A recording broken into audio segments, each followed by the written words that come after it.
तो देखिए, अब मैं आपको तारों के लंबाई की गणना करना बताऊंगा कि तारों की लंबाई की गणना हम कैसे करेंगे। ठीक है, तो देखिए, सबसे पहले मैं लाइट एंड फैन सब सर्किट के लिए बताऊंगा कि जो लाइट एंड फैन का सब सर्किट है उसके लिए तारों की लंबाई की गणना आप कैसे करेंगे। क्योंकि आपको मालूम है कि डिस्ट्रीब्यूशन बोर्ड से, जो डिस्ट्रीब्यूशन बोर्ड आपको दिख रहा है यहाँ से, लाइट एंड फैन का अलग कंड्यूट जाएगा जो ये ब्लू कलर से दिखाया गया है, और पावर का अलग कंड्यूट जाएगा। ठीक है, यही तो होता है कि यहाँ से लाइट और फैन का अलग फेज न्यूट्रल डिस्ट्रीब्यूशन बोर्ड से निकलेगा, और पावर का अलग फेज न्यूट्रल डिस्ट्रीब्यूशन बोर्ड से निकलेगा, और रेड कंड्यूट में होके जाएगा।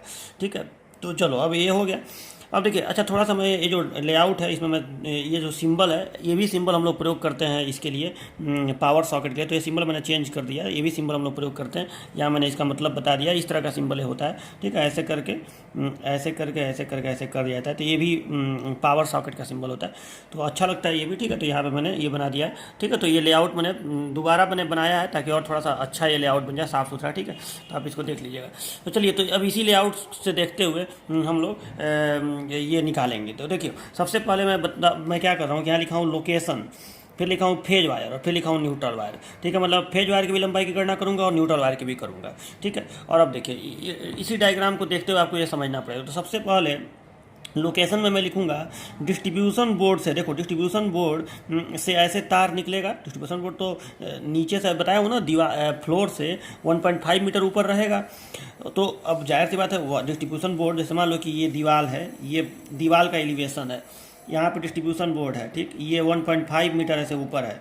ठीक है, तो यहाँ से ऐसे कंड्यूट निकलेगा डिस्ट्रीब्यूशन बोर्ड से, और ये 1 मीटर जाएगा, 1 मीटर, और 1 मीटर जाके दीवार को छेद के, और फिर उस साइड में जाके, पीछे दीवार के उस साइड में जाके, और फिर नीचे आएगा इस स्विच बोर्ड में। ठीक है, तो मैं यहाँ से ये जो आपको डिस्ट्रीब्यूशन बोर्ड दिख रहा है, यहाँ से ये ऊपर कितना ऊपर जाएगा, यहाँ से जो ऊपर जाएगा यहाँ दीवार तक, तो इस पॉइंट का नाम मैं जहाँ दे दे रहा हूँ, वो पॉइंट यही है। यहाँ जो पॉइंट आपको दिख रहा है, इस पॉइंट का नाम मैं ए दे दे रहा हूँ। ठीक है, यहाँ पे मैं लिख दे रहा हूँ यहीं पे। ठीक है, इस पॉइंट का नाम मैं ए दे दे रहा हूँ, इस पॉइंट का नाम मैं ए दिया हूँ। ठीक है, 1 सेकेंड। ठीक है, इस पॉइंट का नाम ए है। तो डिस्ट्रीब्यूशन बोर्ड से ए तक कितने तार होंगे। ठीक है, तो जाहिर सी बात है, डिस्ट्रीब्यूशन बोर्ड से ए पॉइंट तक कितने तार होंगे, तो यहाँ पे 2 तार होंगे, एक कंड्यूट में 2 तार होंगे, फेज न्यूट्रल, केवल लाइट और फैन सर्किट। तो यहाँ पर लिख रहा हूँ डिस्ट्रीब्यूशन बोर्ड टू ए। ठीक है, तो यहाँ पे फेज वायर कितने हो गए, तो फेज वायर की आपको लंबाई बतानी है। फेज वायर कितने नहीं, लंबाई। तो फेज वायर एक ही है, उसकी लंबाई कितनी है, 1 मीटर। ये आपको समझ में आया ना, 1 मीटर क्यों? क्योंकि ये क्या है, यहाँ डिस्ट्रीब्यूशन बोर्ड दीवार पे, जैसे देखो फिर से एक बार समझ लो, ये दीवार है, यहाँ डिस्ट्रीब्यूशन बोर्ड है। ठीक, तो यहाँ से डिस्ट्रीब्यूशन बोर्ड है 1.5 मीटर ऊंचाई पे, और इसके बाद यहाँ से तार निकलेगा डिस्ट्रीब्यूशन बोर्ड से, तो ये कितना ऊंचा कितना ऊपर जाएगा, तो ये जाएगा 1 मीटर ऊपर जाएगा। उसके बाद अब ये दीवार को पार करेगा, और दीवार के पीछे, मान लो उस दीवार के उस साइड में, ये तो यहाँ दिखाया गया है कि ये बीच में दीवार है, दीवार के उस साइड में स्विच बोर्ड है, लेकिन वो भी नीचे है। तो अब दीवार के उस साइड में जाएगा, फिर पीछे से नीचे आएगा। तो यहाँ से यहाँ तक फेज न्यूट्रल गए, लेकिन जब दीवार के उस साइड में वो जाएगा तो 2 ही तार नहीं रहेंगे, 2 तार स्विच बोर्ड में अंदर जाएगा, लेकिन स्विच बोर्ड में से निकलेगा भी तो। इसीलिए मैंने DB टू A मैंने लिखा हुआ है कि ये DB है डिस्ट्रीब्यूशन बोर्ड, और ये A है, यही A पॉइंट है। ठीक है, यहाँ पे तो DB से A तक 2 तार हुए। तो चलो, DB टू A, एक तार फेज का हो गया 1 मीटर, और एक तार न्यूट्रल में हो गया 1 मीटर। चलो, ये तो समझ में आ गया। अब आपको बताना है कि यहाँ से इस ए पॉइंट से स्विच बोर्ड तक कितने तार होंगे। तो अब जाहिर सी बात है, ए पॉइंट, अब दीवार के उस साइड में सोचो, उस साइड में, और स्विच बोर्ड तक, तो 2 तार नीचे आएगा, 2 तार नीचे आएगा, फेज न्यूट्रल सॉकेट, क्योंकि यहाँ स्विच बोर्ड में सॉकेट भी है, तो 2 तार नीचे आएगा, फेज और न्यूट्रल। लेकिन इसमें सब कितना तार निकलेगा ये भी तो बताओ। तो देखिए, अब इसमें से फेज और न्यूट्रल दोनों अंदर आएगा, तो न्यूट्रल भी निकलेगा और फेज भी निकलेगा। तो फेज जो निकलेगा, वो कितने फेज इसमें से निकलेंगे, तो देखिए, इस स्विच से हम किसको किसको कंट्रोल कर रहे हैं, तो इस लैंप को, इस फैन को, और एक फेज आगे भी जाएगा। समझ रहे हैं ना, इसमें से एक फेज न्यूट्रल अंदर गया। ठीक है, तो DB टू A, मतलब यहाँ से एक फेज एक न्यूट्रल अंदर गया, और उसमें से निकला कितना, तो निकला एक न्यूट्रल, और फेज कितने निकले, तो फेज निकले इस लैंप के लिए, इस फैन के लिए, और एक आगे फेज जाएगा अगले कमरे के लिए, हो सकता है इस स्विच बोर्ड में जाएगा। ठीक है, तो 3 फेज निकले, और एक न्यूट्रल गया, एक न्यूट्रल निकला, तो 3 फेज निकले और एक न्यूट्रल निकला, तो 4 तार निकले, ठीक है, जिसमें से याद रखिएगा 3 फेज है और एक न्यूट्रल है, ये निकला है और गया एक फेज एक न्यूट्रल है। ठीक है, तो न्यूट्रल का 2 तार हुआ है, एक जाने वाला एक आने वाला, और फेज का कितना तार हुआ, तो फेज का 1 तार जाने वाला और 3 तार निकलने वाला, तो फेज के 4 तार और न्यूट्रल के 2 तार। ठीक है, तो A2SB1, ठीक है, A2SB1 फेज के 4 तार, अरे सॉरी 4 तार है ना, और लंबाई कितना है, तो लंबाई वही 1 मीटर। अरे ए से स्विच बोर्ड कितना नीचे है, तो ए से स्विच बोर्ड 1 मीटर नीचे है। ठीक है, तो 1 मीटर फेज तार, लेकिन इसमें 4 का गुणा कर दीजिए। ठीक है, तो ये हो गया आपका 4 मीटर, जहाँ गुणा किया गया है वो तारों की संख्या है। और न्यूट्रल वायर कितना हुआ, तो ये भी 1 मीटर लंबाई और गुणा किसका 4 का, तो न्यूट्रल वायर भी 4 मीटर। अब मुझे पूरा उम्मीद है कि आपको ये समझ में आ गया होगा। अच्छा, इसको आप देखेंगे तो आपको तारों की अच्छा यहाँ पे न्यूट्रल वायर तो 2 ही है ना, तो अच्छा इसको आप देखेंगे इस टेबल को, तो तारों की संख्या ही पता चल जाएगी। जो गुणा हुआ है वो तारों की संख्या है, तो 4 तार और 2 तार, मतलब ए से SB1 में 4 तार फेज का, 2 तार न्यूट्रल का, तो 6 तार टोटल है। ठीक है, और लंबाई कितना हो जाएगा, तो 4 और 4 8 मीटर लंबाई हो जाएगा। ठीक है, क्योंकि 1 मीटर का 4 तार तो 4 मीटर, और 1 मीटर का 2 तार तो 4 मीटर, तो 8 मीटर ये हो जाएगा। ठीक है, तो ये आपको समझ में आया ना। अब देखिए, अब हम पता करेंगे कि SB1 से इस L1 तक, ये जो लैंप है L1 तक, यहाँ तक कितना फेज जाएगा। तो ये देखिए, अब SB1 से तो जाहिर सी बात है, इसमें से अब केवल फेज की बात करो, न्यूट्रल तो जाएगा ही जाएगा। ठीक है, तो अब मान लो कि यहाँ से पॉइंट ए तक का तो कैलकुलेट हो गया है, पॉइंट ए तक का मतलब इस स्विच बोर्ड से ऊपर तक का हॉरिजॉन्टल रन वाले पॉइंट तक का हो गया है। ठीक है, तो वहाँ तक का तो हो गया, वहाँ से हमको सीधे इधर जाना है। तो इधर अब जो कंड्यूट जाएगा उसमें कितने तार रहेंगे, तो उसमें फेज के जाहिर सी बात है 3 तार रहेंगे फेज के, 1 2 और अगले कमरे वाला 3 तार फेज के रहेंगे। तो 3 तार फेज के, तो सबसे पहले ए से L1 तक का पता कर लो। तो देखो, मान लो कि ये जो आपका स्विच बोर्ड है, ये यहाँ से आधे पे नहीं, इसको आप 3 देखो, अब ये तो आपको मानना पड़ेगा, ये टोटल यहाँ से यहाँ तक 7 मीटर है, आधा यहाँ पे 4 मीटर होगा, लेकिन आप इसको यहाँ से 3 मीटर मान लीजिए। स्विच बोर्ड इधर से 3 मीटर है, दरवाजा मान लीजिए 2 मीटर है, दरवाजे से 1 मीटर इधर, तो 3 मीटर हुआ। तो यहाँ से यहाँ तक 3 मीटर मान लीजिए, तो यहाँ से यहाँ तक दीवार 3 मीटर है, तो 3 मीटर, और ये लैंप तो आधा पे यहाँ से यहाँ तक 4 मीटर है। ठीक है, हाल 7 मीटर गुणे 4 मीटर है ना, तो यहाँ से यहाँ तक 4 है, तो 4 के आधे पे लगा है, तो 2 मीटर और 3 मीटर 5 मीटर, तो 5 मीटर ये लंबाई हुई। अब 5 मीटर में कितने तार हैं, 3 तार हैं फेज के, तो ये हो गया मतलब SB1 से L1 तक। तो यहाँ पे लंबाई कितना बताया हूँ 5 मीटर, और तार कितना बताया हूँ 3, तो ये 15 मीटर का फेज वायर हो गया। और न्यूट्रल वायर भी 5 मीटर का होगा, लेकिन एक ही होगा। ठीक है, यहाँ से यहाँ तक, तो यहाँ पे ये भी 5 मीटर का होगा, लेकिन एक ही होगा। तो ये हो गया 5 मीटर गुणे 1, तो यहाँ पे आपका हो गया 5 मीटर। मतलब आपको ये पता चल रहा है कि 3 और 1 4 तार होंगे, जिसमें 3 फेज के 1 न्यूट्रल के, लंबाई 15 5 20। तो ये भी पता चल गया कि SB1 से L1 तक लंबाई क्या होगी। अब देखो, अब चलो, अब ये L1 से F1 तक बताओ। तो जो 3 फेज यहाँ तक आया है, उसमें से 1 फेज तो यहाँ कसा जाएगा। अब और 1 फेज जो है वो ऊपर उठेगा थोड़ा सा, और फिर पंखे में आएगा। तो ऊपर उठेगा 0.5, पंखे में आएगा कितना, तो इसका ये जो है आपका ये 7 है ना, तो 7 का आधा 3.5, पंखा बीच में होता है, तो 3.5। तो ऊपर उठेगा 0.5 और 3.5, तो 3.5 और 0.5 4, तो 4 मीटर का फेज हो गया। यानी L1 टू F1, देखो, तो L1 टू F1, अभी आपका L1 टू F1 तो 0.5 और प्लस 3.5। ठीक है, तो ये हो गया 3.5 प्लस 0.5, तो ये हो गया 4, और इसमें गुणा करने की जरूरत तो है नहीं, एक ही फेज है। ठीक है, तो ये हो गया 4 मीटर, 4 मीटर का फेज हो गया। और न्यूट्रल, तो यहाँ से यहाँ तक न्यूट्रल भी सेम वही, एक न्यूट्रल का तार जब इसमें कसा जाएगा, एक टर्मिनल पे न्यूट्रल कसा जाएगा, तो वो उसी टर्मिनल से फिर न्यूट्रल इसमें आ जाएगा।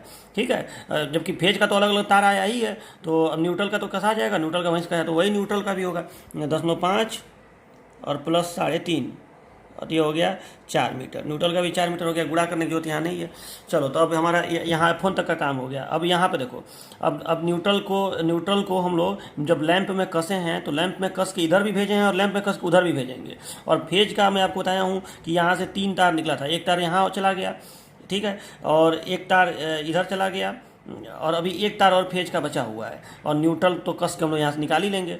तो अब फेज और न्यूट्रल के दोनों तार इधर जाएंगे। चलो, अब मान लो कि पहले ये जो यहाँ पे पॉइंट आपको दिख रहा है, ठीक है, इस पॉइंट का जहाँ मैं कुछ नाम दे देता हूँ। देखो, नाम नहीं देंगे तो लिखना नहीं बनेगा। ठीक है, तो अब यहाँ पे मैं ए नाम दिया था, यहाँ पे इधर यहाँ पे ए नाम दिया था ना इस पॉइंट का, तो यहाँ पे मैं बी नाम दे रहा हूँ। ठीक है, यहाँ पे मैं नाम दे रहा हूँ बी, ये कोई जंक्शन वंक्शन नहीं है, बस वैसे नाम दे रहा हूँ बी। ठीक है, तार को ये सब मैं लूपिन मेथड में वायरिंग कर रहा हूँ, तो कहीं तार को छील के या काट के जंक्शन नहीं बनाना है, बस मैं एक जगह का नाम दे रहा हूँ बी। तो यहाँ से यहाँ तक का मैं बता रहा हूँ, मतलब L1 से B तक का बताओ कि कितने तार होंगे। तो अब L1 to B, L1 to B, तो देखो अब L1 से B तक, तो जाहिर सी बात है L1 से B में तो कोई दिक्कत है नहीं, क्योंकि यहाँ से एक फेज जाए, एक फेज और एक न्यूट्रल तो पहुँचेंगे ही पहुँचेंगे। बस लंबाई बताना है, तो लंबाई ये टोटल 4 है, तो 4 का आधा 2, ठीक है, तो 4 का आधा 2 मीटर हो गया। तो L1 to B आपका हो गया ये कितना, ठीक है, तो 2 मीटर, और इसमें गुणा करने जो होता है नहीं, ठीक है, क्योंकि एक ही तार यहाँ फेज का है और एक ही तार न्यूट्रल का है। अच्छा, इस वाल क्रॉसिंग को हम देखो, वाल की मोटाई को हम नगण्य फिलहाल मान के चले हैं। बाद में जब हम लोग तार की गणना कर लेंगे, तो बाद में हम लोग तार की लंबाई को 20% बढ़ा देंगे, जो भी हमारा कैलकुलेट करने पाएगा वो 20%, इन्हीं सब चीज़ों के लिए उतना मार्जिन लेके चलते हैं। तो उसको अलग से आपको अलग से इसको जोड़ने की जरूरत नहीं है, उतना तो आप बढ़ा के तार खरीद ही लेंगे। ठीक है, तो अब हर जगह इतना देखो, कैलकुलेशन जितना सिंपल हो सके उतना कर लेंगे। ठीक है, थोड़ा सा लगभग में भी आता है तो कोई दिक्कत नहीं है, अप्रॉक्सीमेट वैल्यू भी आए तो कोई दिक्कत नहीं है। तो बाद में हम बढ़ाते तो ही हैं, इसलिए मैं इस क्रॉसिंग को नगण्य मान के चल रहा हूँ। और थोड़ा सा ये दूर पे जो दिखाया गया है दीवार से, उसको दूरी पे नहीं, उसको एकदम दीवार में ही मान के चला जाता है, क्योंकि ये कंसील्ड वायरिंग मैं कर रहा हूँ ना, दीवार में जो छुपी हुई वायरिंग होती है कंड्यूट के माध्यम से। तो अब देखिए, तो यहाँ से आपने L1 to B निकाल दिया, L1 to B 2 मीटर का फेज और L1 to B 2 मीटर का न्यूट्रल, एक एक तार है, इसलिए गुणा करने की जरूरत नहीं है। चलो अब इस B से देखिए, तो B से अब आपको करना क्या है कि न्यूट्रल वायर, देखो एक बात और समझ लीजिए कि ये जो स्विच बोर्ड है, चाहे इधर जो स्विच बोर्ड आपको दिख रहा है या किधर भी अब जो स्विच बोर्ड है उसमें सॉकेट नहीं मैं लगाया हूँ। ठीक है, तो सॉकेट नहीं लगाया हूँ, तो अब किसी भी स्विच बोर्ड में न्यूट्रल को भेजने की जरूरत नहीं है। स्विच बोर्ड में न्यूट्रल तभी जाता है जब स्विच बोर्ड में सॉकेट हो। ठीक है, अब सॉकेट नहीं है तो न्यूट्रल तो सीधे जो ये बल्ब है चाहे पंखा है उसमें चला जाएगा। फेज को तो स्विच बोर्ड में भेजना ही पड़ेगा। तो अब देखो, इस स्विच बोर्ड से मैं किसको कंट्रोल करूँगा, इस बल्ब को। ठीक है, इस स्विच बोर्ड से मैं इन दोनों बल्ब को कैलकुलेट करूंगा, जो इस ओपन गलियारे में है और ये जो टॉयलेट के गेट पे एक स्विच बोर्ड रहेगा, इस कोने में ये है, वो भले थोड़ा सा ऐसे दिखाया गया, इस कोने में वो स्विच बोर्ड रहेगा, तो वो अंदर के बल्ब को भी जलाएगा और यहाँ के बल्ब को भी जलाएगा। तो इस स्विच बोर्ड से ये 2 बल्ब कंट्रोल होगा, इस स्विच बोर्ड से ये बल्ब कंट्रोल होगा। ठीक है, इस किचन का बल्ब के तो अलग स्विच बोर्ड लगाया है यूँ। तब देखो, तो यहाँ तक फेज न्यूट्रल आया। अब यहाँ से हमें करना क्या है कि न्यूट्रल को इधर भी भेजना है और इधर भी भेजना है। तो अब हम एक काम करते हैं, देखो कि न्यूट्रल वायर जो है इसको इधर ऐसे भेज के इसमें कस के और फिर उसी को वापस ला के इधर भेज देते हैं, क्योंकि देखो तार को कहीं भी काटना उटना नहीं है, तो हमें ज्वाइंट नहीं बनाना है, तो हम न्यूट्रल वायर को कस के ही निकालना है। तो हम न्यूट्रल वायर को यहाँ से इधर ले जाके और इधर से ऐसे कर लेंगे। ठीक है, और फिर वो इधर से जाएगा, इसमें कसा जाएगा, उसी में से कस के और दूसरा न्यूट्रल का सिरा भी इधर ला के इधर भेज देंगे। ठीक है, तो यानी इस तार में याद रखना कि यहाँ से यहाँ तक जब मैं B से ये L2 है ना, B से L2, तो B से L2 में न्यूट्रल तार में 2 का गुणा होगा, ये याद रखिएगा। और लेंथ यहाँ से यहाँ तक का कितना हो जाएगा, तो जाहिर सी बात है, ये देखो यहाँ पे 3 × 3 है ना, तो ये यहाँ से यहाँ तक 1.5 हो जाएगा। तो 1.5 × 2 तो न्यूट्रल वायर हो गया, कहाँ से कहाँ तक, B से L2 तक। और ज़रा फेज वायर का देखो, तो फेज वायर जो है जाहिर सी बात है स्विच में तो भेजना ही पड़ेगा, स्विच बोर्ड में, तो यहाँ से यहाँ तक एक फेज वायर यहाँ तक आएगा। ठीक है, ये जो इस पॉइंट का भी मैं थोड़ा सा नाम दे रहा हूँ, तो ये A B, और देखो ये हॉरिजॉन्टल रन वाले पॉइंट हैं, ये B और C, यहाँ पे C नाम दे रहा हूँ मैं, C। तो ठीक है, तो ये हॉरिजॉन्टल रन वाला पॉइंट है। अब नीचे जो जाएगा वो स्विच बोर्ड में जाएगा SB2, तो उस पॉइंट का नाम SB2 है। ये यहाँ से यहाँ तक ये हॉरिजॉन्टल रन वाला पॉइंट है। तो अब देखिए, तो यहाँ से यहाँ तक फेज वायर आएगा, जो एक फेज वायर आ रहा है। अब वो एक फेज वायर नीचे जाएगा, और नीचे जाएगा तो वहाँ से कितने फेज वायर निकलेंगे, तो देखिए वहाँ से फेज वायर एक तो निकलेगा इस बल्ब के लिए और इस पंखा के लिए, तो 2 फेज वायर निकले, और एक अगले कमरे के लिए, और एक इधर के लिए, इस स्विच बोर्ड के लिए। तो सोचो कितना फेज वायर हुआ। तो एक बार फिर से इसको जरा कैलकुलेट करिए, क्योंकि फेज वायर का ज़्यादा हो रहा है। न्यूट्रल वायर का तो कोई दिक्कत नहीं है, न्यूट्रल वायर एक इधर चला जाएगा और एक इधर जाएगा, लेकिन उधर से ऐसे घूम के वापस भी आएगा। तो इस वाले ब्लू लाइन में, यहाँ पे जो ब्लू लाइन दिख रही है उसमें 2 न्यूट्रल वायर हैं। ठीक है, इधर तो एक ही न्यूट्रल वायर रहेगा और सामानों में अपना चला जाएगा, इधर कोई दिक्कत नहीं है। उधर 2 न्यूट्रल वायर, यहाँ से यहाँ तक 2 न्यूट्रल वायर रहेंगे, उसका फिर एक न्यूट्रल वायर हो जाएगा। चलो, तो वो तो समझ में आ गया। अब फेज वायर का देखिए, तो फेज वायर का हिसाब किताब क्या है कि यहाँ से एक फेज वायर गया स्विच बोर्ड में, अंदर गया एक फेज वायर, लेकिन निकला कितना, तो चलो एक फेज वायर यहाँ मैं नोट कर रहा हूँ कि इन हुआ स्विच बोर्ड में, लेकिन निकला कितना, तो निकलेगा देखो कितना, एक फेज वायर निकलेगा इस बल्ब के लिए, एक फेज वायर निकलेगा इस पंखा के लिए, एक फेज वायर निकलेगा अगले कमरे के लिए, तो 3 फेज वायर, और एक फेज वायर निकलेगा इधर के लिए, तो 4 फेज वायर आउट होंगे। ठीक है, यानी टोटल 5 तार यहाँ का जो कंड्यूट इस पॉइंट सी से नीचे जो कंड्यूट गया रहेगा उसमें 5 फेज वायर रहेंगे, एक अंदर करंट को लेके जाएगा और 4 बाहर निकालेंगे। ठीक है, तो टोटल 5 फेज वायर रहेंगे। अब उस 5 फेज वायर में तो ये याद रखिएगा कि इस जो यहाँ सी से SB2 तक का जब मैं लिखूंगा तो उसमें फेज वायर में 5 का गुणा होगा, ये याद रखिएगा। अब चलो, अब इधर कितना फेज वायर जाएगा सी से बी में, तो सी से बी में जाहिर सी बात है इसमें 5 जो फेज वायर यहाँ निकलेगा उसमें से एक तो इधर चला जाएगा, तो 3 फेज वायर, ठीक है, एक फेज वायर तो उधर से इधर आया भी है ना, तो एक फेज वायर इधर से इधर आया है और वही ना नीचे गया है, तो एक फेज वायर तो उधर से इधर आया भी है, उधर कितना जाएगा, निकल के कितना जाएगा, तो निकल के जाएगा एक इसके लिए, किसके लिए, इसके लिए, यानी 3 फेज वायर जाएंगे, लेकिन एक फेज वायर और तो है इसमें जो उधर से इधर आया है, तो 4 फेज वायर हैं, बी से सी में 4 फेज वायर हैं। चलो, तो बी से सी में कितने फेज वायर हैं इसको लिख लो, तो बी टू सी, तो B to C 4 phase wire हैं। लेंथ बताइए, तो बी से सी का लेंथ ये 3 है, तो 3 का आधा 1.5, तो यहाँ से 4 फेज वायर हुए, तो 1.5 मीटर लंबाई है, तो 1.5 गुणे 4, तो 4 1.5 6 हो गया, तो 6 मीटर का फेज वायर हुआ। ठीक है, 4 संख्या है उनकी, और यहाँ से यहाँ तक न्यूट्रल वायर कितने हैं, तो उधर से घूम के ऐसे आएगा, तो इधर से तो यहाँ से तो एक ही न्यूट्रल हो जाएगा बी से सी में, तो एक न्यूट्रल 1.5 मीटर का, तो न्यूट्रल में गुणा नहीं होगा। चलो, ये हो गया, तो बी से सी का तो काम हो गया।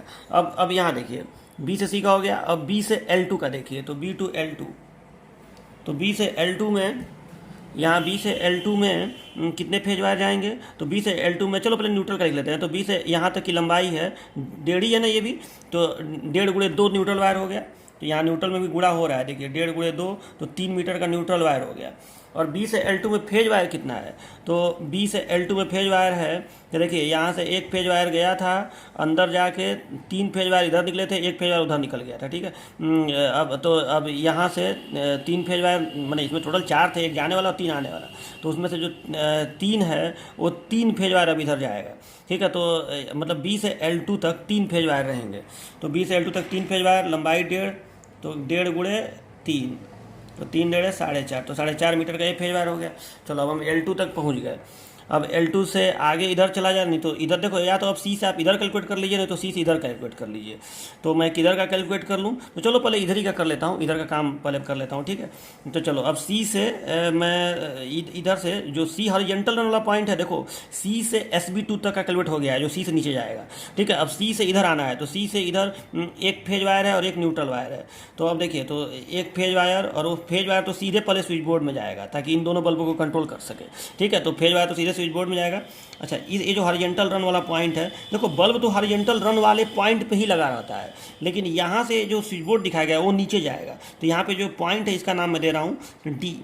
ठीक है, इस पॉइंट का मैं नाम दे रहा हूँ D, इस हॉरिजॉन्टल रन वाले पॉइंट को। ये बल्ब तो हॉरिजॉन्टल रन वाला पॉइंट ही है, L6 जो है ये तो हॉरिजॉन्टल रन पे ही बल्ब लगा हुआ है। ठीक है, तो चलो, अब सबसे पहले मैं निकाल रहा हूँ कि C से L6 का पहले बताओ कि C से L6 तक कितना होगा, तब D तक का करेंगे। ठीक है, तो C से L6 तक का पहले बताइए, तो C से L6, तो देखिए C से L6, तो देखिए यहाँ से फेज और न्यूट्रल, तो न्यूट्रल तो भाई जाना ही जाना है यहाँ पे, और एक ही न्यूट्रल रहेगा, और यहाँ से यहाँ तक की लंबाई कितनी होगी, तो देखो ये लंबाई 1.5 है और ये गलियारा 1 है, तो 1 का आधा, आधा पे बल्ब रहेगा, तो 0.5 और 1.5, तो 2 हो गया, तो यहाँ से यहाँ तक 2 मीटर लंबा न्यूट्रल, और एक ही तार है न्यूट्रल का, तो 2 मीटर खाली इसमें लिख दो, गुणा मत करो। चलो, अब देखो, तो यहाँ से यहाँ तक हो गया। अब यहाँ से जो यहाँ तक न्यूट्रल आ गया, लेकिन फेज तो यहाँ से यहाँ तक नहीं आएगा, केवल वो D तक आएगा, D से नीचे भी जाएगा, तो फेज तो नीचे भी, अभी मैं सब कैलकुलेट करूँगा, लेकिन पहले देख लो कि तार कितना है C से L6 में। तो देखिए यहाँ से फेज यहाँ तक आया, फिर यहाँ तक आया, नीचे गया, और नीचे जाके 2 फेज निकलेंगे, एक इस बल्ब के लिए, एक इस बल्ब के लिए, यानी 3 तार होंगे D से SB5 में। ठीक है, तो 2 फेज निकले। अब 2 फेज में से यहाँ तक फिर फेज आया, तो एक फेज इधर आके बल्ब में चला जाएगा। ठीक है, एक फेज इधर आके बल्ब में चला जाएगा, और एक पेज उधर आके इसमें चला जाएगा, यानी C से L6 तक केवल एक ही फेज रह रहा है, और वो लंबाई कितनी है, तो वो लंबाई है 2 मीटर। ठीक है, तो 2 मीटर एक ही फेज रह रहा है। चलो, ये भी हो गया। अब देखिए, तो C से L6 का हो गया। अब इस L6 से D तक का देखा जाए, L6 से D तक का, तो देखिए L6 से D तक का, डी हॉरिजॉन्टल रन वाला पॉइंट है, तो L6 से D तक, तो देखिए यहाँ से L6 से न्यूट्रल भी यहाँ से L6 से D तक रहेगा, जाहिर सी बात है। ये जो D पॉइंट है एकदम इस कोने में यहाँ पे है, भले उसको थोड़ा इधर दिखाया गया, ठीक है। तो L6 से D तक कोने का मतलब यहाँ पे आधा मीटर हो गया। तो L6 से D तक न्यूट्रल वायर तो रहेगा ही, क्योंकि न्यूट्रल इधर भी जाना है, तो न्यूट्रल वायर और एक न्यूट्रल वायर की ओर रहेगा, तो 5 मीटर। और अब फेज वायर देखिए, तो फेज वायर L6 से D तक में देखो इधर से फेज वायर आया था, ठीक है। तो देखिए L6 से D तक का ये हिसाब है कि L6 इधर से जब एक फेज वायर आया था, तो एक फेज वायर इधर अंदर जाके गया भी था, फिर आया था 2 फेज वायर, तो उसमें से एक फेज वायर इधर आया और फिर इसमें चला गया। तो देखिए इस रास्ते में 2 फेज वायर हुए, एक उधर से जो आया और नीचे गया, और फिर एक ऊपर से अंदर से होके और फिर आया। तो यहाँ से यहाँ तक में 2 फेज वायर हैं, तो हम 2 का गुणा करेंगे 0.5 में, ठीक है। तो यहाँ पे 0.5 मीटर का तार है और गुणे 2 का गुणा करेंगे तो ये हो गया 1 मीटर, मतलब 1 मीटर लंबा फेज का वायर हो गया। चलो, तो ये कहाँ से कहाँ तक हो गया, L6 से D तक का हो गया। अब D हॉरिजॉन्टल रन का पॉइंट है, यहाँ से नीचे SB5 तक, तो D to SB5, तो देखिए D से SB5 तक, तो D से SB5 हम पहले ही बताएं कि अंदर न्यूट्रल को ले आने की जरूरत नहीं है, क्योंकि यहाँ सॉकेट नहीं है स्विच बोर्ड में। तो D से SB5 तक न्यूट्रल का कोई पॉइंट नहीं होगा, इसको खाली छोड़ देंगे।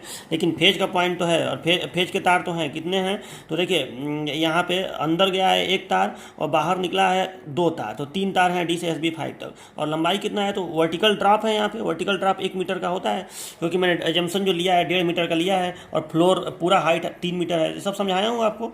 तो यहाँ पे आपका 1 मीटर हो जाएगा, और तार कितने हुए, तो 1 मीटर में और तार 3 हुए, तो यहाँ पे 3 मीटर हो गया, ठीक है। और न्यूट्रल वायर यहाँ पे खाली रहेगा। चलो, तो ये हो गया। अब देखिए, अब D to SB5 हो गया, ये भी। अब D से फिर L5, इस हॉरिजॉन्टल रन वाले पॉइंट से L5 तक, तो D to L5, ठीक है। तो D से L5 में तो अब यहाँ पे तो कोई कन्फ्यूजन है नहीं, सीधे बल्ब इस कोने से सीधे फेज और न्यूट्रल, एक फेज इधर चला जाएगा और एक न्यूट्रल भी इधर चला जाएगा। तो जाहिर सी बात है, आपको इस कोने से ये मान के चलना है, ठीक है। तो इस कोने से ये कितना है, तो ये यहाँ से यहाँ तक 3 मीटर है, ठीक है। ये टोटल यहाँ से यहाँ तक 4 मीटर था, 1 मीटर का ये छोड़ा गया था, तो ये 3 मीटर है, 3 का 1.5, तो 1.5 मीटर का है फेज और न्यूट्रल, और गुणा इसमें करने की जरूरत नहीं है। तो 1.5 मीटर और 1.5 मीटर, ठीक है। तो इधर का काम तो फाइनल हो गया। चलो, अब हम इधर देखिए कहाँ तक पहुँच चुके थे इधर। तो यहाँ पे मुझे जहाँ तक याद है B से L2 तक हम पहुँच चुके थे। देखिए B to L2 पहुँच चुके थे, फिर C to L6 करने लगे हैं, ठीक है।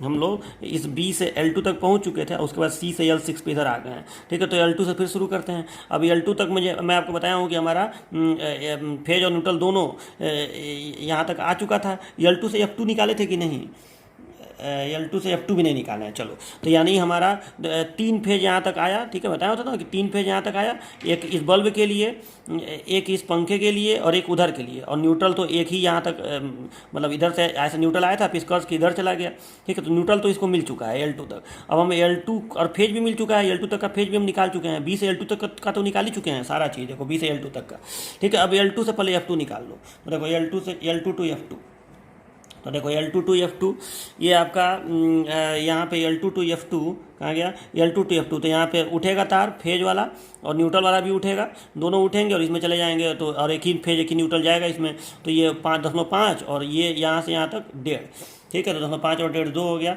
तो 2 मीटर का और 2 मीटर का। चलो, L2 to F2 भी हो गया।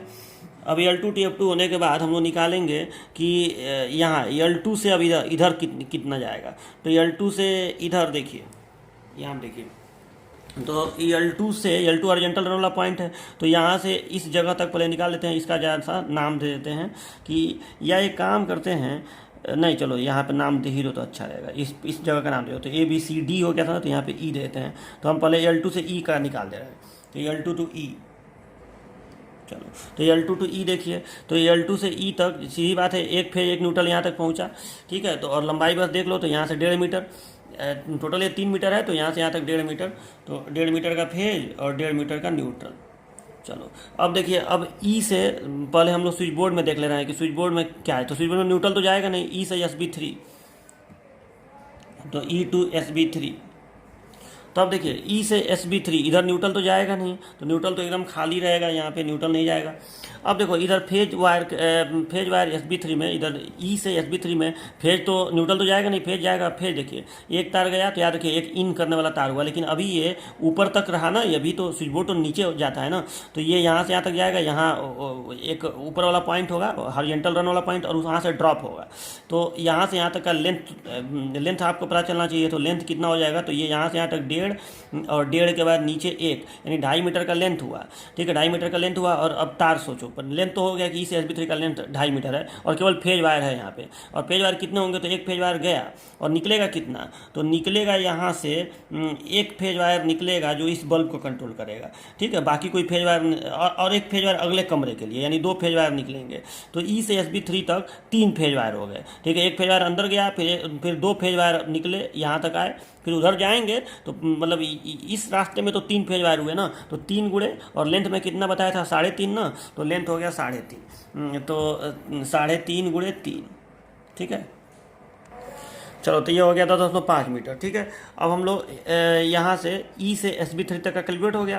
ठीक है, ई से इधर का भी कहो चाहे इधर का कहो, वो बात एक ही है। मैंने ई से SB3 के रास्ते में ये यहाँ से लेकर नीचे तक का कंड्यूट तारों की लंबाई कैलकुलेट हो गई। चलो अब ई से हम लोग आगे बढ़ते हैं, तो ई से अब चलते हैं L3 तक। ई से L3 तक इस कोने से घूम के यहाँ जाना है, ई से L3, तो E to L3। चलो तो देखिए ई से L3 तक, तो अब ई से जब हम L3 तक जाएंगे तो जाहिर सी बात है ये पूरी लंबाई हो जाएगी। अब ये पूरी लंबाई कितनी है, तो ये पूरी लंबाई ये 2 मीटर है, तो यहाँ से यहाँ तक 2 और यहाँ से यहाँ तक 3 का आधा यानी 1.5। ठीक है, तो 2 और एक 3 का आधा 1.5 यानी 3.5। तो यहाँ से 3.5 लंबा हो गया आपका न्यूट्रल का एक ही तार है, तो 3.5 न्यूट्रल में हो गया। ठीक है, न्यूट्रल का तो एक ही तार है, अभी न्यूट्रल में तो तार एक से ज़्यादा है नहीं। और फेज में देखिए, तो फेज में यहाँ से याद करिए कि एक तार अंदर गया था और 2 तार बाहर निकला था, तो यहाँ तक आया। ठीक है, अब यहाँ से मतलब इस रास्ते में 3 तार थे, लेकिन एक इधर गया और 2 निकला। अब जो 2 यहाँ तक आया वो उसमें से 2 उधर जाएगा, तो एक तार यहाँ तक जाएगा। ठीक है, मतलब 2 तार यहाँ तक जाएंगे, जिसमें से एक इसमें कसा जाएगा फेज वाला, और एक फेज बचेगा जो अगले कमरे में जाएगा। तो यानी यहाँ से यहाँ तक 2 फेज हुए, तो 2 का गुणा कर दो, तो 3.5 लंबाई है, 2 का उसमें गुणा करना पड़ेगा। ठीक है, तो ये हो गया 3.5 गुणे 2 बराबर 7 मीटर। चलो ये भी हो गया। अब इसके बाद यहाँ से आपको अब फेज और न्यूट्रल दोनों अगले कमरे में पहुँचाना है। ठीक है, तो अब L3 से सीधे आइए L4 तक, तो देखिए L3 to L4, तो देखिए L3 to L4, न्यूट्रल तो सीधे आएगा L4 में, तो न्यूट्रल की लंबाई तो यहाँ से सीधी सी बात है ये 1.5 और ये 4 का आधा 2 हो जाएगा। ठीक है, तो 2 और 1.5 3.5, तो 3.5 मीटर का न्यूट्रल। ठीक है, और फेज कितना हो जाएगा, तो देखिए फेज में मैं अभी बताया हूँ कि अब एक तार इसमें कसा गया है, एक तार बचा है, तो वही एक तार इधर आया, लेकिन एक तार इसमें नहीं जाएगा, वो पहले स्विच में जाएगा। अब देखो स्विच बोर्ड इधर है, क्योंकि दरवाजे के पास स्विच बोर्ड लगाया जाता है, तो स्विच बोर्ड इधर है। तो अभी फेज का तो जो तार आएगा वो सीधे घूम के आएगा स्विच बोर्ड में, और स्विच बोर्ड में से निकल के फिर जाएगा यहाँ पे। ठीक है, तो मुझे तो अभी L3 से L4 का बताना है, तो जाहिर सी बात है L3 से L4 में फेज तो है। ठीक है, और फेज का कितना तार है बस ये सोच लीजिए, तो फेज का एक ही तार इसके बीच में है। ठीक है, एक ही तार है, उसके बाद इधर से घूम के आएगा, फिर इधर से घूम के आएगा, तो तार एक से अधिक होंगे, लेकिन यहाँ से यहाँ तक तो एक ही फेज का तार है, तो एक फेज का तार है और वो भी वही है 3.5। चलो तो ये हो गया 3.5 मीटर। अब चलो अब निकालते हैं हम लोग L3 से L4 हो गया। अब L4 से हम लोग निकालते हैं कहाँ तक का, तो मैं एक काम करता हूँ, इस पॉइंट का भी एक नाम दे दे रहा हूँ। तो E तक हो गया था ना पॉइंट, तो इस पॉइंट का नाम मैं F दे रहा हूँ। ठीक, F। तो अब L4 से हम निकालो F तक का, तो L4 to F। ठीक है, F4 ना, F3 सॉरी, L4 से F3। ठीक है, L4 से F3 तक का, तो देखिए L4 से F3, तो यहाँ से न्यूट्रल तार तो सीधे पंखे में जाना ही जाना है, न्यूट्रल तार तो ऐसे आएगा और पंखे में से कसा के, अच्छा इधर तो कुछ नहीं है, स्विच बोर्ड में तो ले आने की जरूरत नहीं है, तो न्यूट्रल तार सीधे आएगा, इसमें तो कनेक्ट हो ही गया है, और इसमें से इसमें आके पंखे में बस कसा जाएगा। तो यहाँ से लंबाई कितनी हो गई, तो देखो ये लंबाई 2, ये लंबाई भी 2 और ये लंबाई भी 2, तो 2 6 मीटर हो गया। तो न्यूट्रल वायर हो गया 6 मीटर। और अब फेज वायर देखिए L4 to L3, तो अच्छा और एक मिनट, इसमें वर्टिकल ड्रॉप नहीं जोड़ा हूँ ना, ये 6 में आधा वर्टिकल, मतलब यहाँ से थोड़ा सा ऊपर उठ के ना से जाएगा, तो ये 6.5 हो जाएगा। चलो 5 + 6 यानी 6.5 का हो गया। चलो अच्छा L4 to F3, अब फेज वायर देखिए, तो फेज वायर तो सीधा इसमें आएगा और इसमें से 2 फेज वायर निकलेंगे, एक पंखा के लिए एक लाइट के लिए। तो ऐसे 2 फेज वायर आया, अब एक फेज वायर तो इधर चला जाएगा और एक ही फेज वायर इधर से इधर जाएगा, मतलब इस रास्ते में दो फेज वायर हैं, L4 से पॉइंट F तक दो फेज वायर हैं, याद रखिएगा। और L4 से F तक की लंबाई कितनी है? अच्छा, अभी मैं L4 से केवल F तक की बात कर रहा हूँ ना, तो अभी मैं ये वर्टिकल राइज अभी जोड़ने की जरूरत नहीं है, ठीक है। L4 से केवल F की बात कर रहा हूँ ना, ये F3 तो देखो यहाँ थोड़ा कन्फ्यूजन हो गया है, F3 तो पंखे का पॉइंट है, मैं केवल इस F पॉइंट की बात कर रहा हूँ। तो L4 से F तक तो केवल 6 मीटर होगा। अभी मैं F से F3 की बात करूँगा, ठीक है। तो L4 से F तक 6 मीटर है। और अभी फेज का क्या हिसाब किताब है कि फेज यहाँ से इधर आया और इधर से फिर इधर ऐसे आया, इधर एक फेज चला जाएगा और एक फेज और इधर पहुँच जाएगा, तो इस रास्ते में दो फेज हुए, तो 2 गुणे 6, तो यहाँ पे 2 गुणे 6 हुआ, तो 6 मीटर गुणे 2, तो यहाँ पे हो गया 12 मीटर का फेज हो गया। अब L4 से F हो गया। अब हम एक काम करते हैं, इस पॉइंट F से F3 में देखते हैं कि कितना होगा। तो F2 F3, तो देखिए F2 F3 में यहाँ से वर्टिकल राइज होगा और यहाँ से जाहिर सी बात है कि एक फेज और एक न्यूट्रल पंखे में जाएगा, तो 0.5 और 2, तो 0.5 और 2 हो जाएगा, 0.5 प्लस 2, तो ये 2.5 और ये भी 0.5 प्लस 2 बराबर 2.5, ठीक है। तो ये तो 2.5 मीटर के ये हो गए F2 F3।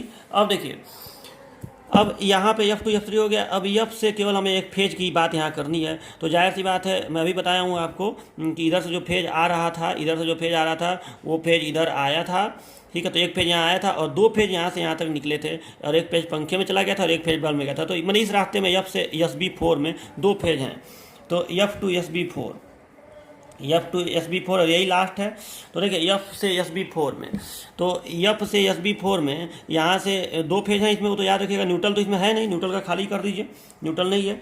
और यहाँ से दो फेज हैं, तो कैसे दो फेज हैं कि यहाँ से 2 मीटर और 2 मीटर के बाद ये भी 2 मीटर, तो 4 मीटर, ठीक है। और 4 मीटर के बाद नीचे भी 1 मीटर, तो 5 मीटर, ठीक है। तो 5 मीटर का ये हो गया। और 5 मीटर में कितने फेज वायर हैं? 2, तो 5 गुणे 2, तो यहाँ पे आप 5 गुणे 2 कर देंगे, तो ये हो गया 10 मीटर का फेज वायर और एक खाली रहेगा। तो इस तरह से टोटल आपको तारों की लंबाई पता चल गई। अब देखिए, अब इन तारों की लंबाई से पूरा लाइट एंड फैन सर्किट के लिए तारों की लंबाई की गणना हो गई। अब देखिए, इस गणना से मैंने यहाँ जोड़ के टोटल लिखा है 95 मीटर प्लस 42 मीटर, ठीक है। लेकिन अभी देखो, अभी एक सेकंड में एक मैं बात बता रहा हूँ। देखिए, अभी हमें ये पता करना पड़ेगा कि किस जगह से किस जगह तक में तारों की संख्या कितनी है। जैसे आपको मालूम है कि कंड्यूट जो 19 mm डाया वाला प्रयोग किया जाता है, उसमें 5 तार आराम से जा सकता है, ठीक है। लेकिन 5 तार से अधिक तार के लिए हमें अधिक व्यास वाले कंड्यूट का प्रयोग करना पड़ता है, ठीक है। तो अगर मतलब 5 तार हो तो 19 mm तक का ठीक है, लेकिन अगर 8 तार तक हो, 6 7 8 तार हो, तो हमें 24 mm तक का कंड्यूट प्रयोग करना पड़ता है, ठीक है। तो देख लेते हैं कि कहीं ऐसा तो नहीं है कि कहीं 5 तार से ज़्यादा तार हो रहा है। तो देखो, जहाँ गुणा नहीं किया गया है, मतलब DB से A, वहाँ समझ लो कि एक तार फेज का, एक तार न्यूट्रल का, यानी 2 ही तार हुआ, तो चलो ठीक है। यहाँ 6 तार हुए, तो देखो यानी यहाँ से यहाँ तक हमको मोटा कंड्यूट यानी 24 mm वाला कंड्यूट प्रयोग करना पड़ेगा। तो चलो, इसके बीच में 24 mm का कंड्यूट हो गया। और A से SB1 की लंबाई कितनी है? 1 मीटर। तो तारों की संख्या कितनी है? 4 + 2 = 6। जो गुणा किया गया है वो तारों की संख्या है और ये लेंथ है। तो यानी हमको पहला चीज़ तो ये पता चला कि जो 24 mm का जो कंड्यूट है, यहाँ पे 19 mm, ठीक है।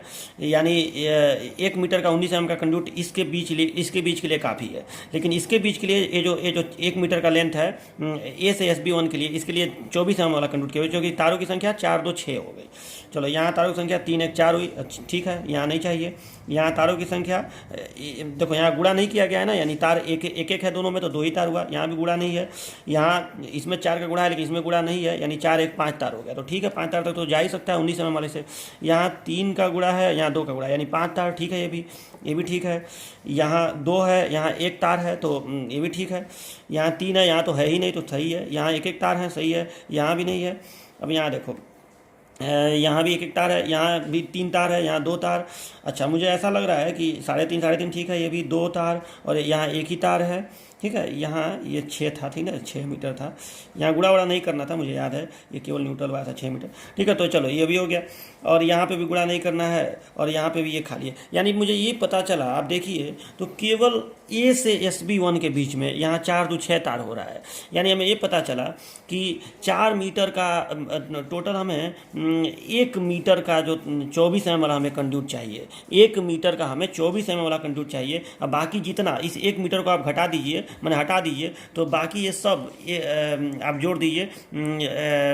मैं ये कहना चाह रहा हूँ कि देखो तार की लंबाई इससे आपको निकल जाएगी, तार की लंबाई, लेकिन मैं कंड्यूट का आपको बता रहा हूँ कि कंड्यूट जो है आप ये 1 मीटर, ये 1 मीटर, ये 5 मीटर ऐसे जोड़ते जाएंगे तो कंड्यूट की लंबाई भी आपको पता चलती जाएगी, ठीक है। लेकिन हमें एक जगह पे कितने mm का कंड्यूट चाहिए, ए से SB1 तक हमें चाहिए 24 mm वाला कंड्यूट, और बाकी जगह कितने का कंड्यूट चाहिए, बाकी हर जगह 19 mm वाला कंड्यूट सफिशियंट है। तो इससे कंड्यूट की भी जानकारी हो जाती है, ठीक है। तो अब देखिए, अब हम तारों की संख्या हमें पता करनी है, तो तार का तो हम टोटल ऐसे जोड़ देंगे तो तारों का जानकारी हमें मिल जाएगा।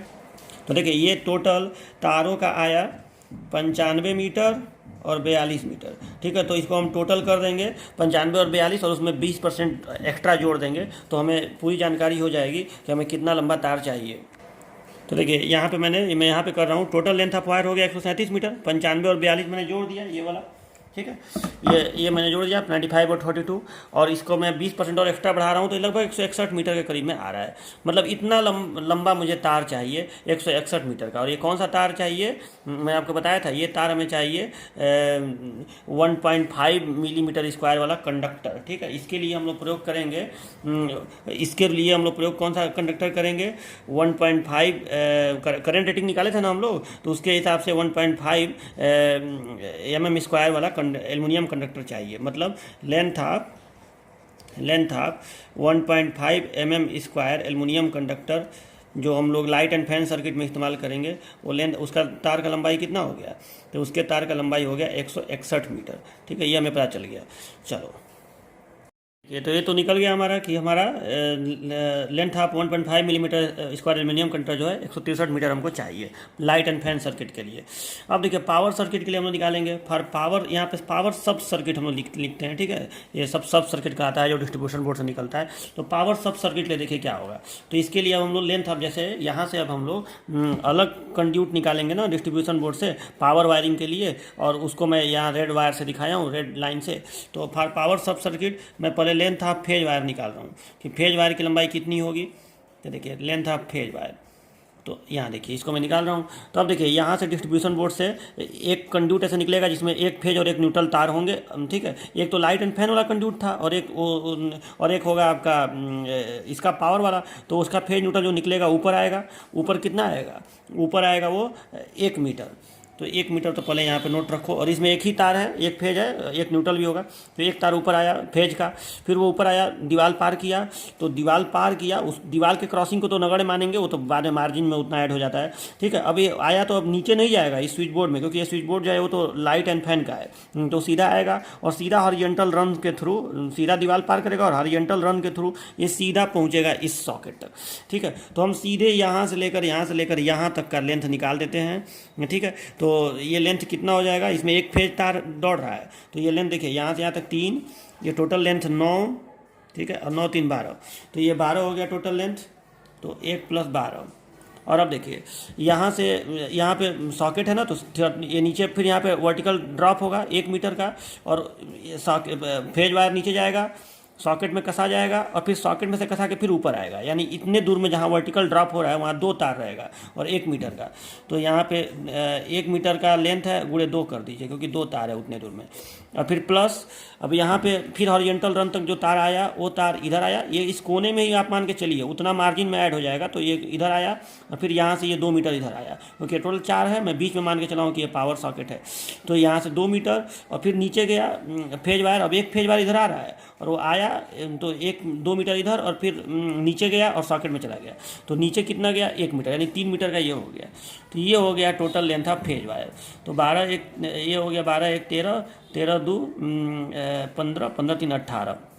तो देखिए 18 मीटर का ये फेज वायर हो गया, ओके, 18 मीटर का फेज वायर हो गया।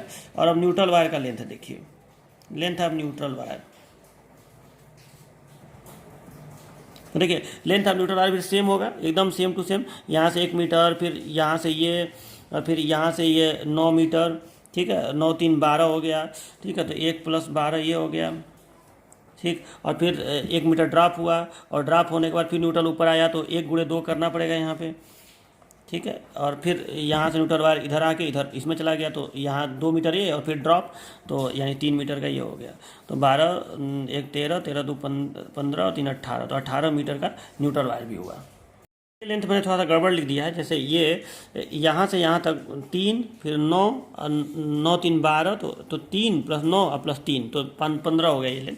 तो ये लेंथ दोनों का 15 होगा, ठीक है। तो ये 15 1 16, 16 2 20, 3 23 ये हो जाएगा, ठीक है। ठीक है, 15 1 16, ठीक है, 16 2 18, 18 3 21 मीटर हो जाएगा ये। तो ये देखिए 21 मीटर का ये लेंथ आया, ठीक है। तो ये हमारा, और इसका 20% एक्स्ट्रा हम ऐड कर देंगे। देखिए तो ये हमारा 51 मीटर का आ गया, ठीक है। हमने ये 21 दूना 42 हो गया, 42 में 20% एक्स्ट्रा जोड़ दिया तो 51 मीटर। और ये कंडक्टर की साइज़ क्या होगी, तो कंडक्टर की साइज़ है इसकी पावर सर्किट के लिए 4 मीटर स्क्वायर वाला। तो length of 4 millimetre square aluminium conductor is equal to ये 51 मीटर। ओके, तो ये हो गया आपका पावर सर्किट के लिए लेंथ ऑफ कंड्यूट। अब हम कंड्यूट की लंबाई की गणना करेंगे। तो देखिए कंड्यूट की लंबाई की गणना करना बहुत ही आसान है। देखिए क्यों आसान है, क्योंकि देखिए यहाँ पे सबसे पहले तो कंड्यूट जो है, यहाँ मैं अभी आपको बताया हूँ कि ये जो टेबल है ये बहुत अच्छा टेबल बन जाता है इस तरह से, क्योंकि देखिए इसमें आपको ये पता चल जाता है कि तार किस पार्ट में कितने तार हैं। और लेंथ भी यहाँ पे लिखा हुआ है कि डिस्ट्रीब्यूशन बोर्ड से ए तक का लंबाई 1 मीटर है, ठीक है। ए से SB1 की लंबाई 1 मीटर है। सबकी लंबाइयाँ यहाँ पे पूरी लंबाइयाँ दी हुई हैं, ठीक है। तो आपको करना क्या है, केवल इन सभी लंबाइयों को आपको जोड़ते जाना है। न्यूट्रल वाले में नहीं, क्योंकि न्यूट्रल वाले में कहीं कहीं खाली भी रहता है, क्योंकि न्यूट्रल वायर कहीं कहीं नहीं जाता है, लेकिन फेज वायर जो है वो तो हर जगह जाता है, ठीक है। और ये जो गुणे किया गया है ये फेज वायर की संख्या है, लेकिन ये तो लंबाई है, ठीक है। तो ये लंबाई खाली आपको जोड़ते जाना है। आपको कंड्यूट की लंबाई लाइट सर्किट के लिए पता चल जाएगी, ठीक है। लाइट सर्किट के लिए कंड्यूट की लंबाई आपको पता चल जाएगी, और तो ये आप कर लीजिए, ठीक है। अच्छा, इसमें एक काम हम लोग अभी देखिए कि इसमें एक चीज़ है कि ए से SB1 तक मैं भी आपको बताया था कि यहाँ 4 2 6 तार है, बाकी हर जगह 6 से कम ही तार है, 5 तार है, 4 तार है, 1 तार है, 2 तार है, ठीक है। बताया था ना कि जैसे यहाँ पे गुणे नहीं किया गया है, मतलब 1 का गुणा है, तो 1 और 1 2 तार हो गया, यहाँ 4 2 6 तार हो गया, यहाँ 3 1 4 तार हो गया, यहाँ गुणा नहीं है, ठीक है। तो यहाँ 1 तार 1 तार 2 तार हो गया। तो ऐसे केवल 6 तार इतने ही दूर में है, और 6 तार के लिए 5 से ज़्यादा तार हो तो 24 mm का कंड्यूट चाहिए। तो चलो, यानी हमें 24 mm का जो कंड्यूट है, लेंथ ऑफ 40 mm कंड्यूट, ये कितना हो गया। तो देखिए अभी इतने दूर के लिए हमको चाहिए केवल ए से SB1 के लिए, यानी इसमें देखिए तो यहाँ ए से SB1 का मतलब समझ रहे हैं कि दीवार से जब नीचे, मतलब डिस्ट्रीब्यूशन से ऊपर जाएगा कंड्यूट, और जब दीवार पार करके नीचे जाएगा तो वहाँ 6 तार हो रहा है। तो बस उतने ही दूर के लिए, उतने ही 1 मीटर के लिए हमको चाहिए कौन सा कंड्यूट, वो वाला कंड्यूट 24 mm वाला। तो लेंथ ऑफ 24 mm कंड्यूट हो गया 1 मीटर, ठीक है। तो ये 1 मीटर हो गया। इसको हम थोड़ा सा बढ़ा देंगे, और जब मान लीजिए कि इसमें 1 मीटर आया तो इसमें हम लोग 20% इसमें वृद्धि कर देंगे, ठीक है। तो 1.2 मीटर हम इसको ले लेंगे, ठीक है। इसको थोड़ा सा बढ़ा के 1.2 मीटर हम लोग इसको ले लेंगे। तो 24 mm का कंड्यूट हो गया 1.2 मीटर। अब देखिए लेंथ ऑफ 19 mm वाला, बाकी जितना कंड्यूट है सब 19 mm वाला ही कंड्यूट होगा, लेंथ ऑफ 19 mm कंड्यूट। तो एक बात तो श्योर है कि पावर सर्किट में तो हर जगह तार, एक फेज है एक न्यूट्रल है, कहीं कहीं 4 तार हुए हैं, जैसे यहाँ पे 4 तार हुआ था, याद करिए। जैसे यहाँ से दो फेज और 2 न्यूट्रल नीचे गया था और फिर ऊपर आया था, तो 4 ही तार तो हुआ। तो 4 तार तक के लिए, 5 तार तक के लिए 19 mm का कंड्यूट सफिशियंट है, ठीक है। तो अब इसको ज़रा सा हम लोग कैलकुलेट कर लिया जाए कि यहाँ से यहाँ तक का ये लेंथ कितना हो रहा है, ठीक है। क्योंकि आप इस लेंथ के भरोसे रहेंगे तो इसमें तो कई बार गुणा भी तो किया गया है, तो आप गुणा वाला हटा दें तो पता चल जाएगा। देखिए तो 1 + 15 + 1, ये 2 का गुणा नहीं, 2 का गुणा करेंगे तो चूँकि तार है ना इसलिए ऐसा किया गया है। तो 15 1 16, 1 17 और 17 3 20, तो 20 मीटर का हुआ कंड्यूट पावर के लिए। तो 20 मीटर यहाँ कर दीजिए, ठीक है।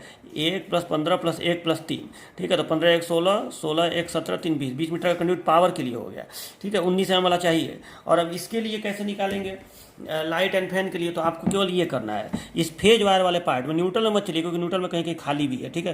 फेज वायर वाले पार्ट में खाली आप इसको जोड़ दीजिए, 1 + 1 + 5 प्लस 4, ठीक है, +2 प्लस 1.5, यहाँ ध्यान गुणा वाला पोर्शन हटा दीजिए, खाली इसको जोड़ जाइए तो आपको पता चल जाएगा। इसको मत जोड़िएगा, A2SB1 को, A2SB1 को मत जोड़िएगा, क्योंकि ये 1 मीटर जो है वो तो 24 mm वाला कंडक्ट इस्तेमाल होगा, तो इसको मैं जोड़ दे रहा हूँ, ठीक है। तो ये समझ में आया ना आपको, 1 + 5 + 4 + 2 + 1.5 + 1.5 + 2 + 0.5 + 1 + 1.5 + 2 + 1.5 + 3.5, 3.5 प्लस फिर 3.5, फिर 3.5, फिर 6, फिर ये 2.5, क्योंकि यहाँ गुणा नहीं है, 2.5, और फिर 5, इतना जोड़ देंगे तो आपको पता चल जाएगा कितना mm का, 19 mm का कंडक्ट चाहिए लाइट एंड फैन के लिए, ठीक है। तो देखिए ये मैंने कर दिया, तो 67.5 मीटर आया है, और उसको मैंने 20% एक्स्ट्रा करके ये कर दिया, तो ये कंड्यूट की लंबाई की भी गणना हो गई, ठीक है। अब ये जब गणना हो जाएगा तो लास्ट काम अब हम लोग को करना है कि हमें schedule of material and cost, schedule of materials and cost ये तैयार करना है। इसके लिए हमें एक टेबल बनाना है जिससे हमारा ये चीज़ निकलेगा, schedule of materials and cost, ठीक है। इसका हमें एक टेबल बनाना है, ठीक है। तो टेबल मैं आपको बता रहा हूँ कि वो टेबल कैसे आपका बनेगा, ठीक है। अब देखिए, अब ये schedule of materials and cost, ठीक है, ये सबसे इम्पॉर्टेंट पार्ट होता है, ठीक है। और ये सारा 8वां पार्ट था ना, ठीक है, 8वां था, ठीक है। तो 8वां schedule of materials and cost, ठीक है। इसमें आप लोग जितने मटेरियल प्रयोग होंगे सबका लिस्ट बनाएंगे और सबका दाम निकालेंगे। तो अब देखिए कैसे ये करेंगे आप लोग। तो देखिए सबसे पहले तो ये टेबल इस तरह से बनता है, इसमें पहला सीरियल नंबर, फिर स्पेसिफिकेशन ऑफ मटेरियल्स, फिर यूनिट, फिर क्वांटिटी, फिर रेट, फिर कॉस्ट, फिर रिमार्क। तो देखिए स्पेसिफिकेशन में तो पूरा डिटेल लिख देंगे कौन कौन सामान लगता है। यूनिट में आप ये लिखेंगे कि उस सामान को किस में खरीदा जाता है, मतलब संख्या में कि मीटर में कि किलोग्राम में, किस में, और क्वांटिटी में वो संख्या कितनी चाहिए। रेट में 1 किलो या 1 मीटर या 1 पीस का दाम कितना होगा, ये रेट में लिखाएगा। और कास्ट में जो ये रेट लिखा होगा उसका क्वांटिटी में गुणा करके कॉस्ट निकल जाएगा, ठीक है। और ये सबको ऐड करेंगे। तो देखिए सबसे पहले तो DPIC स्विच चाहिए। आपको मालूम है कि एनर्जी मीटर से, मैं आपको बताया भी था कि एनर्जी मीटर से जब सप्लाई आएगा तो उसको हम लोग सबसे पहले मेन स्विच में भेजते हैं, जिसको DPIC स्विच जिस प्रयोग करते हैं, और फिर डिस्ट्रीब्यूशन बोर्ड में जाता है और यहाँ से अलग अलग सब सर्किट में चला जाता है, ठीक है। तो ये DPIC स्विच प्रयोग करेंगे। तो DPIC switch with fuse unit 15 ampere 250 volt, ये तो सब में लिखाता है, आप याद कर लीजिए कि ये तो सब में रहेगा ही रहेगा, ठीक है। और इसको नंबर में रहता है, 1 पीस 2 पीस तो नंबर, क्वांटिटी 1 चाहिए, रेट कुछ भी भर दीजिए, तो लगभग जानिए 315 रुपया 400 रुपया कुछ भी भर दीजिए तो 315, और इसका इसमें गुणा करेंगे तो 315 ही आएगा। डिस्ट्रीब्यूशन बोर्ड 3 वे चाहिए, बताया था आपको, 15 एम्पियर 250 वोल्ट, ये भी एक ही चाहिए, रेट में कुछ भी भर दीजिए। अब PVC कंड्यूट, 2 तरह का कंड्यूट था, 19 mm 24 mm, ठीक है। 19 mm वाले का लंबाई यहाँ पे देखिए निकाला था मैं, ठीक है। तो कंड्यूट 19 mm वाले का लंबाई 81 मीटर और 24 mm का लंबाई 1.2 मीटर, तो 81 मीटर 1.2 मीटर, ठीक है। रेट में 30 रुपया प्रति मीटर। देखो यहाँ जो लिखा रहेगा 30, वो प्रति मीटर का, जैसे यहाँ मीटर लिखा है तो ये प्रति मीटर का दाम रहेगा, ठीक है। इसका यूनिट मीटर है, यानी 1 मीटर में इसको खरीदेंगे, 1 मीटर मतलब इसका जो खरीदारी होगा वो पर मीटर के हिसाब से होगा। तो यहाँ यूनिट में मीटर और यहाँ 30, मतलब 1 मीटर का दाम 30 रुपया है। और यहाँ आपको कितना मीटर चाहिए, 81 मीटर, तो 30 में 81 का गुणा कर दीजिए, ठीक है। यहाँ मीटर लिखने की जरूरत नहीं है क्योंकि यहाँ मीटर लिखा हुआ है, यहाँ भी 30 रुपया प्रति मीटर लिखने की जरूरत नहीं है क्योंकि यहाँ यूनिट में मीटर लिखा हुआ है। तो आप खाली 30 में 81 का गुणा कर दीजिए, 2430 आएगा, इतना रुपया हो गया। फिर यहाँ 1.2 मीटर चाहिए, 24 mm वाला कंड्यूट, इसका मैं 70 रुपया दाम लिखा हूँ, आप कुछ भी लिख सकते हैं, 80 भी लिख सकते हैं, इसका इसमें गुणा कर दीजिए, हो गया।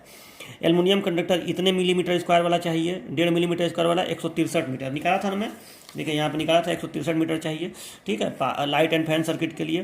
तो ये हो गया 70 रुपया, इसका मैं दाम लिखा हूँ, गुणा करके यहाँ इसका लिख दीजिएगा। 4 मिलीमीटर स्क्वायर वाला कंडक्टर कितना चाहिए, जो पावर वायरिंग के लिए निकला था, ठीक है, तो वो चाहिए 51 मीटर, यहाँ निकाला था मैं, आपको याद होगा, देखिए 51 मीटर। अब देखिए इसका दाम मैं 100 रुपया लिख दिया हूँ, ये भी गुणा करके आप इसमें लिख दीजिए, 51 रुपया हो गया।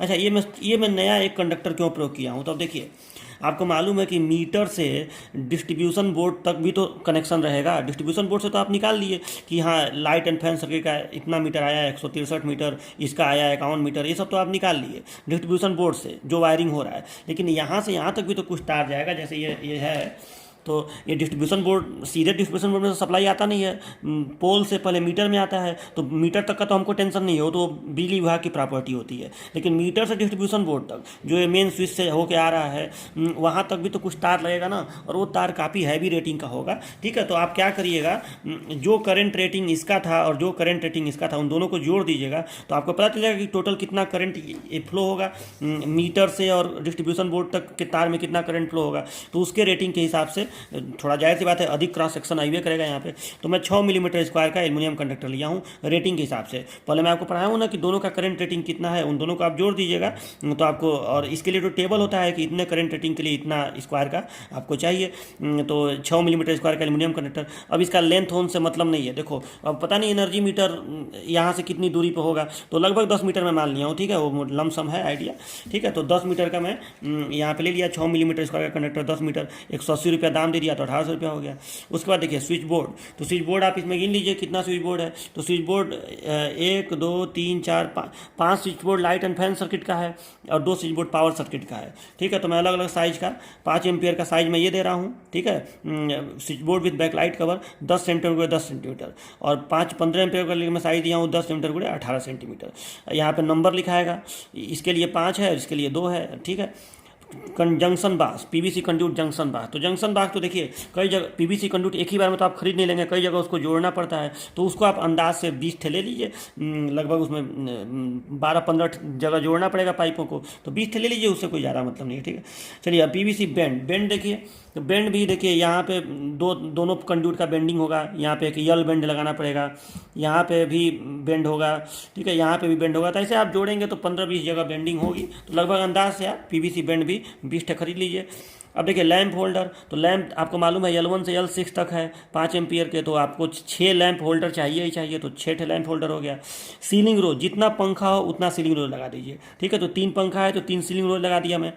5 एम्पियर का स्विच, तो 5 एम्पियर का स्विच, जितना पंखा और जितना लाइट सबको स्विच से जोड़ना है, और सॉकेट को भी स्विच से जोड़ना है। तो देखिए, तो यहाँ पे आपका 6 लाइट है, 3 पंखा है, तो 9 हो गया, और सॉकेट एक जगह में लगाया हूँ ना, एक स्विच में सॉकेट लगाया हूँ यहाँ पे, या इस स्विच बोर्ड में सॉकेट लगाया हूँ, तो 10 ठे स्विच हो गया। ठीक है, तो यहाँ पे 10 रहेगा, तो 10 स्विच हो गया, बाकी स्विच बोर्ड में सॉकेट नहीं था। अच्छा, 5 एम्पियर का सॉकेट कितना, एक जगह सॉकेट चाहिए, एक बोर्ड में लगाना है। 15 एम्पियर का स्विच कितना, दो ठे पावर सॉकेट है ना, तो उसमें 2 ठे स्विच भी रहेगा। अच्छा, 15 एम्पियर का सॉकेट कितना रहेगा, तो 2। ठीक है, और ये सब नंबर में रहेंगे, सबका दाम भरते जाइएगा, 30 रुपया 40 रुपया, 15 रुपये का थोड़ा अधिक दाम रखिएगा। स्क्रू चाहिए, स्क्रू सैकड़ा के हिसाब से खरीदा जाता है, तो पर 100, तो 5 पैकेट पर 100 वाला खरीद लिया जाएगा ये भी, तो ठीक है, और इसका दाम भर दीजिएगा और 5 का उसमें गुणा कर दीजिएगा, तो यहाँ हो जाएगा अंदाज से। लेबर कॉस्ट, देखो लेबर कॉस्ट कैसे निकालते हैं ये जरा मैं आपको बता दूँ। देखिए यहाँ देखिए, यहाँ पे आपको दिख रहा होगा कि पर डे का यहाँ लेबर कॉस्ट लिखा हुआ है, ये आपके बुक में भी दिया होगा। तो हमारा जो वायरिंग है उसमें हमको वायरमैन चाहिए, इलेक्ट्रीशियन नहीं चाहिए, हमको वायरमैन चाहिए और हेल्पर चाहिए। तो वायरमैन का एक दिन का दाम है 300 रुपया, और हेल्पर का पर डे का है 200 रुपया। तो अब देखिए, अब कितना दिन ये काम करेंगे ये आपको पता करना है, तो इसको आप ऐसे जोड़ा जाता है। देखिए लाइट कितना है 6, पंखा है 3, सॉकेट है 1 5 एम्पियर वाला, और 2, तो 9 + 3 9 और +3 6 लाइट है, तो 6 + 3 पंखा है, तो 6 3 9, एक 5 एम्पियर का सॉकेट 10, और 2 पावर सॉकेट 12 पॉइंट हैं। और ये माना जाता है कि वायरमैन जो है एक दिन में 2 पॉइंट का वायरिंग करता है। टोटल 12 पॉइंट हैं, एक दिन में 2 पॉइंट का, तो कितना दिन में टोटल वायरिंग करेगा, 6 दिन में। एक दिन में 2 पॉइंट का वायरिंग कर रहा है और 12 पॉइंट का वायरिंग करना है, तो 6 दिन लेगा। ये माना जाता है कि एक दिन में 2 पॉइंट का करता है, तो आपको 6 दिन लेगा। तो यहाँ पे आप लेबर कास्ट में यूनिट में लिख देंगे डे, दिन में इसका पेमेंट करना है। क्वांटिटी में लिख देंगे 6, वो 6 दिन हो गया। और कास्ट रेट में लिख देंगे 500 रुपया, 500 रुपया पर डे हो गया। ठीक है, कैसे 500 रुपया, तो आपको वो टेबल से निकला है। 300 रुपया वायरमैन का, 200 रुपया हेल्पर का, तो 500 रुपया, तो 5 6 30, यानी 3,000 रुपया हो गया। और मिसलेनियस आइटम ऐसे करके 1,000 रुपया मिसलेनियस भर दीजिएगा।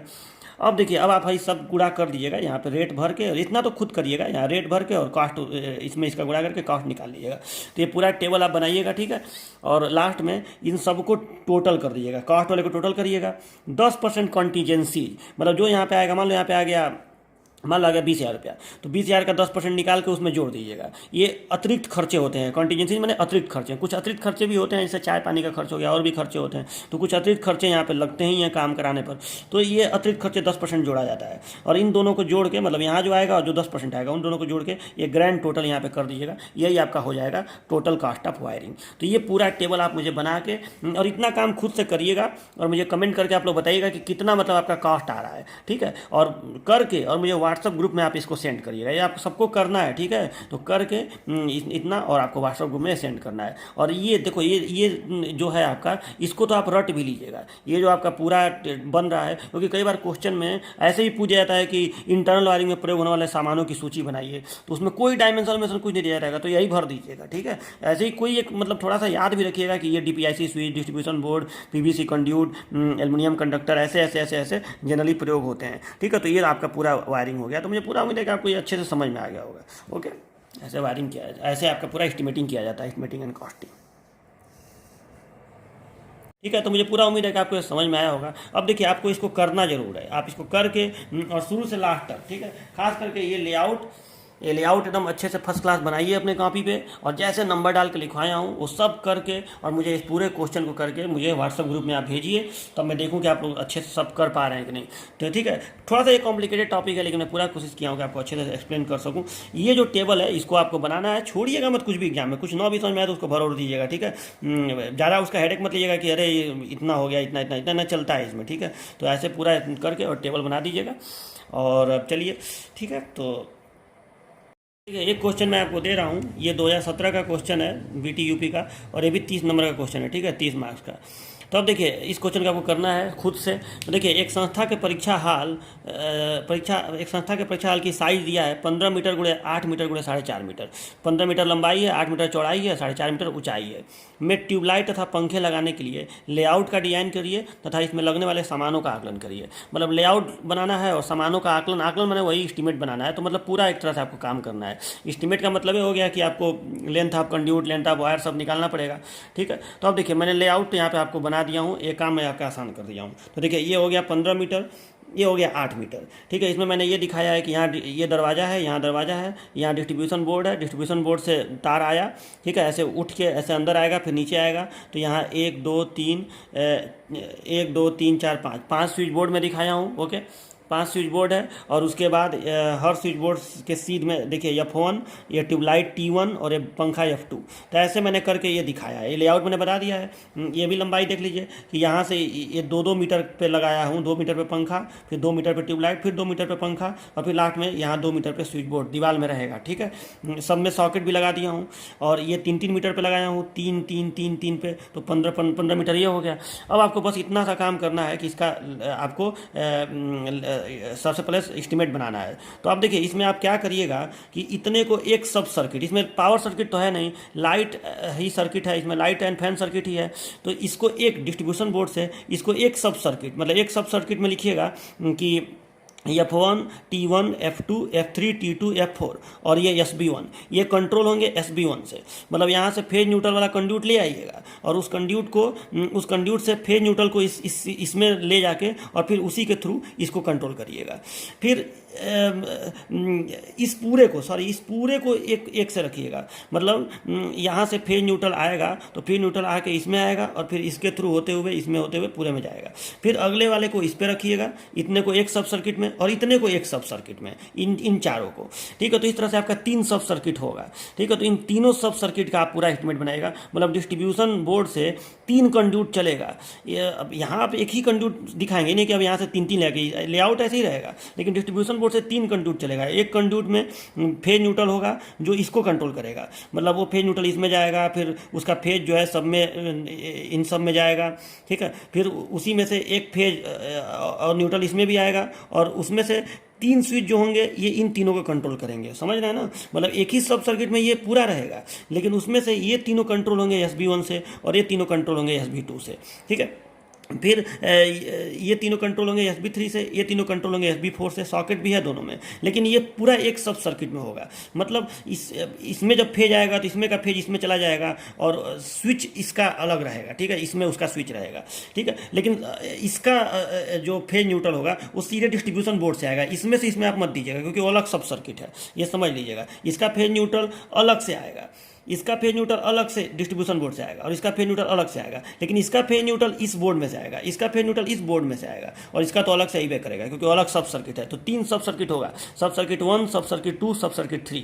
तो आप इसको होशियारी से करिएगा और नहीं आएगा तो मैं बताऊंगा ही। तो ये क्वेश्चन मैं आपको घर के लिए दे रहा हूँ, करिएगा जरूर, करेंगे तो सीखेंगे। एक बार कोशिश जरूर करिएगा, समय थोड़ा लगेगा 1-1.5 घंटा, लेकिन करिएगा जरूर और करके मुझे व्हाट्सअप ग्रुप में मैसेज करिएगा, ठीक है। एकदम इस लेआउट तो मैं बना ही दिया हूँ। उसके बाद आपको सबसे पहले करंट निकाल लीजिएगा, ठीक है, पहले टोटल लोड की गणना करिएगा, ठीक है, और टोटल लोड की गणना करने के बाद जाहिर सी बात है वो अधिक लोड अइबे करेगा, ठीक है। तो आप एक सब सर्किट पे इसको रख दीजिएगा, एक सब सर्किट पे इसको, एक सब सर्किट पे इसको, वो सब लिख दीजिएगा कि we will use F1 T1 F2 F3 T2 F4 SB1 SB2 in one sub circuit, ठीक है।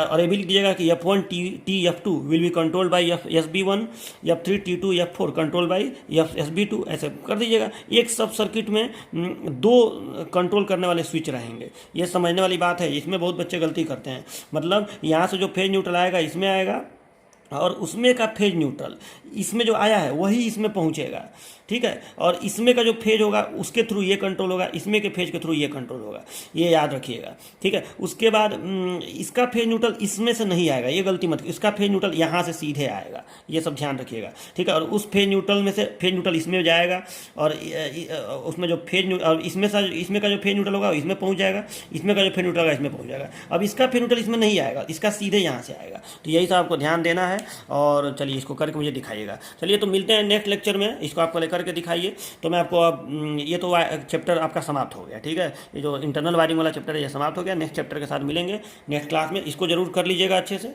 चलिए तब तक के लिए बाय बाय।